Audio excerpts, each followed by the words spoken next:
Good evening, everybody. Here we are at Sunday night of Memorial Day weekend, sitting out in the yard. It's 70 degrees, tiki torches burning, enjoying the nice weather. Had threats of storms all day. Where I was at, we got nothing but a little bit of sprinkles, so I was happy about that. Gonna post a couple videos, couple clips as part of this video that I shot the other night. Didn't know whether I was gonna actually include them or not. One is a walkthrough of the Erie Extension Canal that's in Sharpsville, PA. After coming home from that, I realized that orchids do bloom in the state of Pennsylvania, and there may be a couple other discrepancies in the facts in there, so please bear with me on that. It was a place I stopped. It was kind of a quick thing. I saw it and said, oh, I'm just going to swing in here. Also, the Raisch Log Cabin, which was found up in Hermitage inside another house as they went to tear it down. I've included the placards for those so that you can read the official story. And another clip that I shot actually today. They're just being goofy. It's a little bit fishy, but I'll let you watch it. So hopefully you'll get 15 or 20 minutes of entertainment, maybe a little bit less, when I get it all cut down and thrown out here. It's not an exciting vlog, but I thought I should throw one up since I haven't had one for a while. So with that, stay tuned for the footage and have a good weekend. We'll talk to you in the next post.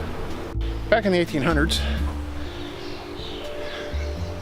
products had to get from Pittsburgh to Lake Erie and back again, and that could be done in a couple of ways: by horse and buggy or by river. Problem with horse and buggy was there weren't a whole lot of buggies that could carry a large load. So a canal was built between Lake Erie and Pittsburgh called the Erie Extension Canal. I'm fortunate to live in an area where we're very close to that canal, and happen to be right now walking towards the only remaining intact lock from the Erie Canal.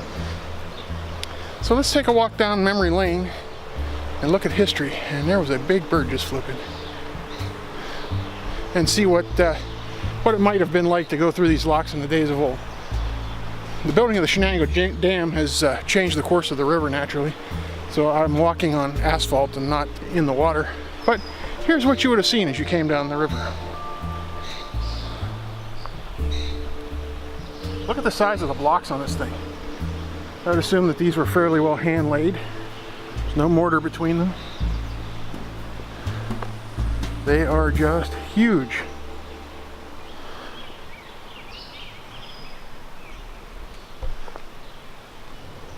Canal boats, this is going upriver. Canal boats were pulled by mules, so they could go down or upriver, either one. They would come to these locks where they changed elevations in the river. Unlike today, spillways weren't built to bypass the dam. Locks were created in areas where they can navigate. The insets you see here in the walls were the pockets where the gates tucked in.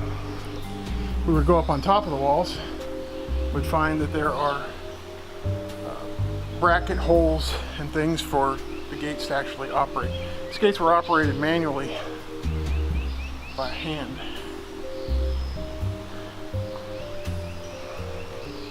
As you can see, the boats were not huge. They weren't terribly wide. They weren't terribly long. They had a very shallow draft. Carried all kinds of goods.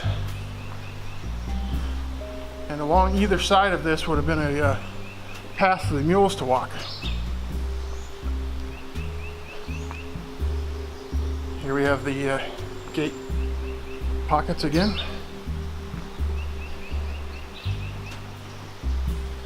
These locks would be naturally filled and drained by gravity, much as they are today.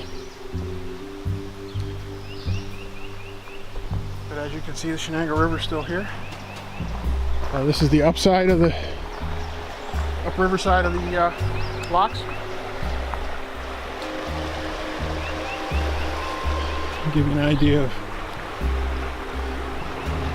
the power of the river. You can see the erosion that's taking place on some of the stones. Some of the stones have fallen into the river. There's some fellows fishing down here for some different things. The trout season, this becomes a crazy nuts place.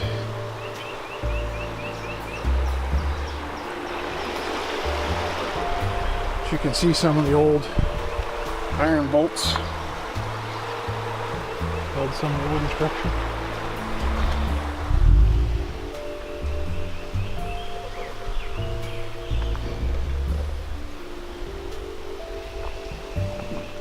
Over here, a few of the rocks have come out. I have been up on top of the wall, but it's not exactly an easy climb for me. But right there, you can see some of the metal bracketry up at the top of the wall. That would have held the gates themselves in this rounded pocket, and then the gates would have actually swung. On this side, they were upriver. They swung back in this way. From that point would be the hinge. That way the power of the river actually held them closed. The bottom gates would be closed first, locks would fill, then the boats would come in, they'd close the top locks, then open the bottom locks slowly to let the water out. A little thing I drive past all the time, and I thought I'd stop and show you. It's not a fabulous tourist attraction, but it's neat because it's old and it's been here forever. Again, here we are in the downriver side. See the metal brackets up the top. There's one on this side. You can see the rounded pockets where the gates hinged, and then they would open. They would swing this way into the pockets here, and that gave the force of the water the ability to hold the pocket shut, the gate shut. I used to be able to walk up over here. I'll try it. I can go over here, definitely. Yeah. I'll walk over here, show you the view from above the gate.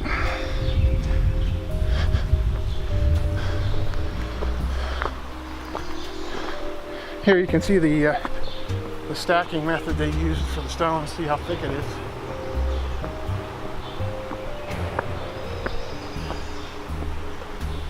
This is what the cartmen or the boatmen would see as they brought the barges through. See how wide it is. See how the stones are stacked. They had to be thick because they were holding back a lot of pressure. Go ahead and walk on up. As you can see, people don't respect historic structures, carvings and such.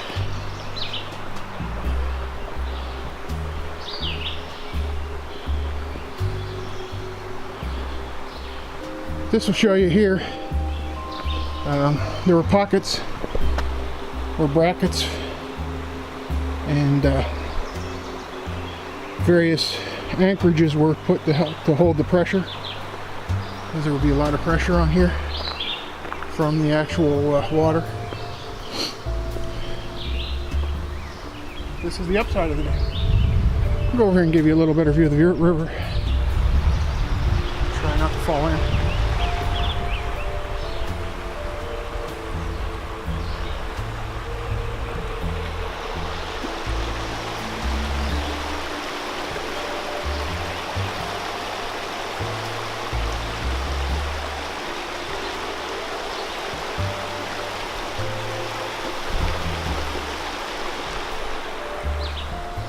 And there you have it.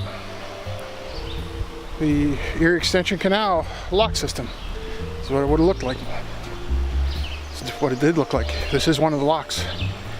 Naturally, the wood didn't survive. Ducked under the tree limbs. Sucks being tall sometimes.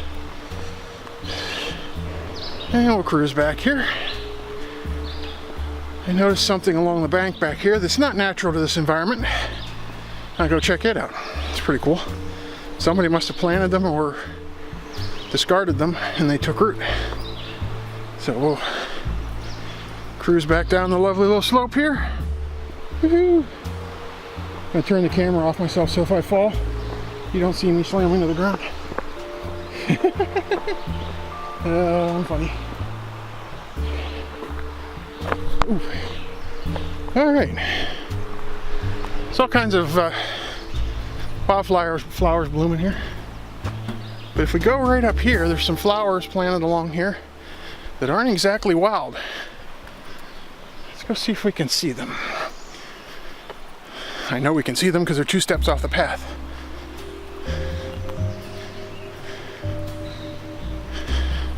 Yep. That's what I thought they were.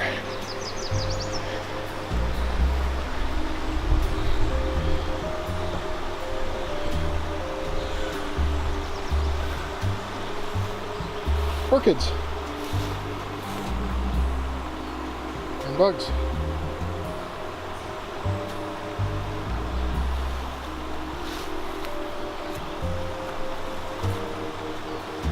And groundhogs. Sorry, buddy. I mean to scare you. These flowers grow all along the area. See them everywhere. These are orchids. And those don't grow everywhere. So somebody's either planted these here or discarded them here and they've grown up. They definitely look like they were planted. They're in a real tight patch. So there you have it, the Erie Extension Canal. Today's history lesson. Also took some video of the Raisch Log Cabin, which is right there. That log cabin was found on East State Street, about the area where they built Eaton Park years ago. Started tearing down the house and they found that the house had been built around that log cabin.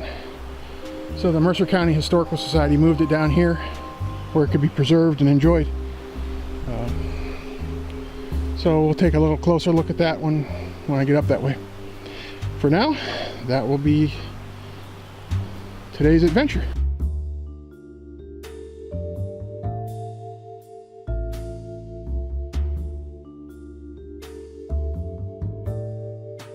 I've taken another historic site, Mercer County, the Raisch Log Cabin. The Raisch Log Cabin was built before 1810 and is one of Mercer County's oldest existing structures. It was found on East State Street in Hermitage, actually inside another house. When they went to tear the house down, they found that it was covering over this cabin. So they restored it and moved it down here. And take a quick look-see around. There's groundhogs all over the place here. But it's neat. It's the old tin and mortar type house. Rough hewn, looks like hand axe hewn wood. I don't know if the moss on the shakes on the roof was original or not, but it definitely looks rusted. But they moved it down here, put it on a new base, and I don't think it's ever open to actually go in and look at, but it's a neat little old house. I'm going to back up a little bit so you can see a little more of it. One room size. That's probably what they had back then.